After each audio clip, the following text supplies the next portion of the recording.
Hello வணக்கம் and welcome to cricket Indians Tamil channel. இந்த வீடியோவில் நம்ம அதை பற்றி பார்க்க போகிறோம் அப்படின்னா ஐபிஎல் 2024 எம்ஐ வர்சஸ் டெல்லி கேபிட்டல்ஸோட பிளேயிங் 11. டோட்டலாக வந்துட்டு ஃபைனல் ப்ராக்டிஸ் செஷனுக்கு அப்புறமா ஒரு சில மிகப்பெரிய அப்டேட்ஸை இந்த இடத்துல சொல்லியிருக்காங்க. அதை வச்சு தான் இந்த பிளேயிங் 11 நம்ம கிரியேட் பண்ணியிருக்கோம். ஃபைனல் ப்ராக்டிஸ் செஷன் நேற்று நைட் 8 மணிக்கு முடிஞ்சுது.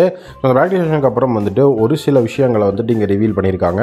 அது என்ன அப்படின்னு வந்து நான் உங்களுக்கு டீட்டெயிலாக சொல்கிறேன். ப்ளஸ் ரோஹித் சர்மாவும் வந்து பார்த்தீங்கன்னா ஃபைனல் ப்ராக்டிஸ் செஷன் முடிஞ்சதுக்கப்புறமா வந்துட்டு பேசியிருக்கிறாரு. அந்த வீடியோவும் வந்துட்டு கூடிய விரைவில் அப்லோட் பண்ணுறேன் என்ன பேசினார் அப்படின்னு. இப்போ வந்து பார்த்தீங்கன்னா நம்மளுடைய ரோஹித் சர்மாவை பொறுத்த வரைக்கும் அவர் வந்து ஓப்பனிங்கில் இருப்பார் இஷான் கிஷானோட. இஷான் கிஷான் அண்ட் ரோஹித் சர்மா இந்த ஒரு பேர் ரொம்ப இம்பார்ட்டன்ட்.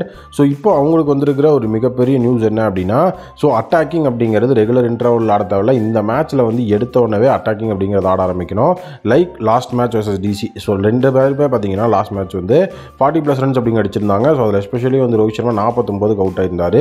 திலக் வர்மாவை அந்த மேட்ச்சில் வந்து ரொம்ப லோயர் டவுன் ஆர்டரில் ஸ்டார்ட் பண்ணியிருந்தாங்க. பட் ஆனால் வந்து லாஸ்ட் மேட்ச் நல்லா 50 அப்படிங்கிறத அடிச்சு நம்மளுடைய மும்பை இந்தியன்ஸ் டீம் ஒரு மிகப்பெரிய அகரபாதாளத்துக்கு போகாமல் வந்துட்டு காப்பாற்றின ஒரு பிளேயர் அப்படின்னா அது திலக் வர்மா தான். இந்த தடவை வந்துட்டு அவர் லோயர் ரவுண்ட் ஆர்டர் தான் ஸ்டார்ட் பண்ணுவாங்களா இல்லை அப்த ஆர்டரில் வந்து அனுப்புவாங்களா அப்படிங்கிறது பேஸ்ட் ஆன் மும்பை இந்தியன்ஸோட விக்கெட்டோட ஃப்ளோ எப்படி இருக்குது அப்படிங்கிறத வச்சு தான். அவருக்கு கன்சிஸ்டண்ட்டான பிளேஸ் அப்படிங்கிறது கிடையாது அப்படிங்கிறது தான் இதில் ஒரு மிகப்பெரிய உண்மை. அடுத்தது வந்து சூரியகுமார் யாதவ் இம்பாக்ட் பிளேயராக தான் இந்த தடவை இருப்பார். அவருக்கு வந்துட்டு இம்பாக்ட் பிளேயர் அப்படிங்கிற விஷயத்தை கொடுக்கறதுக்கு ரீசன் என்னன்னா அவருக்கு இன்ஜுரி அப்படிங்கிறது வந்து என்சிஎல் இருந்ததுனால அவர் வந்துட்டு இம்பாக்ட் பிளேயராக யூஸ் பண்ணுறாங்க. ஃபீல்டிங் அப்படிங்கிற விஷயத்தில் பெருசாக அவர் யூஸ் பண்ணுறதில்ல. வந்தால் பேட்டிங் அப்படிங்கிறது ஆடிட்டு போகணும் அப்படிங்கிற ஒரு விஷயம் தான்.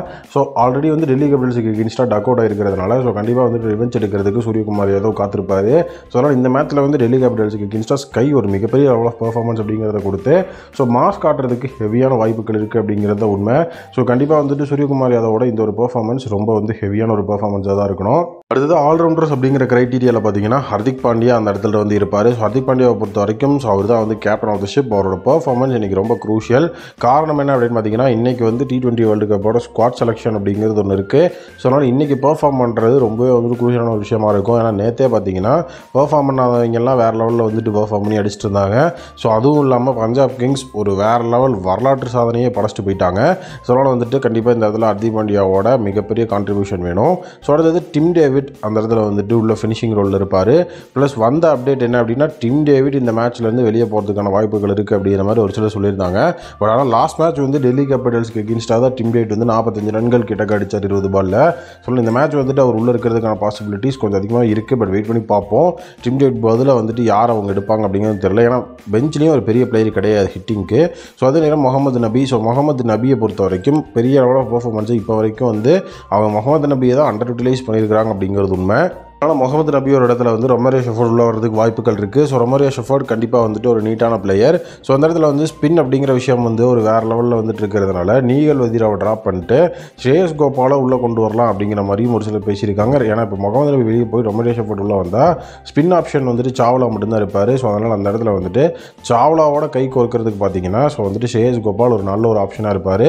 அது இன்னுமே வந்து எஃபெக்டிவாக இருக்கும் அப்படிங்கிறது ஒரு மிகப்பெரிய விஷயம். பேட்டிங் அப்போ வந்துட்டு வலுவிழந்து போகுமே அப்படின்னு சொல்லி நீங்கள் கேட்கலாம். பட் ஆனால் வந்து பேட்டிங்கை வந்து கான்ட்ரிபியூஷன் அப்படின்னு பண்ணுறதுக்கு ஓப்பனிங்லேயே நல்ல ஸ்கோர் அடிச்சுட்டு நமக்கு வந்து திலக் வர்மாவை வந்துட்டு நம்ம லாஸ்ட் டைம் வந்து ஸ்லாட் தான் வந்துட்டு டவுன் ஆர்டரில் யூஸ் பண்ணோம். ஒரு மேலெல்லாம் யூஸ் பண்ணோம்னா இன்னுமே எஃபெக்டிவாக இருக்கும். இப்போ வந்து ஸ்பின் அப்படிங்கிறதுல ஸ்ரேயஸ் கோபால் பியூஷ் சாவ்லா அப்படிங்கிறவங்க இருந்தாங்கன்னா பேஸ் அட்டாக் அப்படிங்கிறத பார்க்குறதுக்கு கண்டிப்பாக வந்துட்டு நம்மக்கிட்ட வந்து துஷாராவை லாஸ்ட் மேட்ச் நம்ம யூஸ் பண்ணியிருந்தோம். துஷாரா, ஜெராக் கோயிட்ஸ், அதுக்கப்புறம் வந்து பார்த்தீங்கன்னா பும்ரா அப்படிங்கிற மாதிரி இவங்க 3 பேர் தான் அந்த பேஸ் அட்டாக் அப்படிங்கிறத வந்து லீட் பண்ணுவாங்க. அதில் எந்த விதமான டவுட்டும் இல்லை. அதில் துஷாரா லாஸ்ட் மேட்ச் ஒரு மிகப்பெரிய எக்ஸ்பெக்டேஷனோடு இருந்த ஒரு பிளேயர். பட் ஆனால் வந்து எக்ஸ்பெக்டேஷனை ஃபுல்ஃபில் பண்ணாரன்னா இல்லை. அதனால் இந்த மேட்சும் அவர் மேலே வந்து ஒரு மிகப்பெரிய எக்ஸ்பெக்டேஷன் கண்டிப்பாக எல்லோரும் வச்சுருப்பாங்க. அதை ஃபில் பண்ணணும். பும்ராவை பொறுத்த வரைக்கும் டெல்லி கேபிட்டல்ஸ்க்கு எகென்ஸ்டாக நல்ல மேட்சப் வச்சிருக்காரு. டெல்லியோட பிளேயர்ஸ் எல்லாருக்கும் எகென்ஸ்டாகவும் நல்ல ஒரு மேட்சப் அவர்கிட்ட இருக்குது. பிருத்வி 4 தடவை அவுட் எடுத்திருக்காரு. அது மட்டும் இல்லாமல் அக்ஷர் பட்டேலை வந்துட்டு 3 தடவை அவுட் எடுத்திருக்கார். அந்த ஒரு பர்ஃபார்மன்ஸ் ரொம்ப குரூஷியலாக இருக்கும். உங்களோட பிளேயிங் 11 என்ன அப்படிங்கிறத கமெண்ட்டில் சொல்லுங்கள்.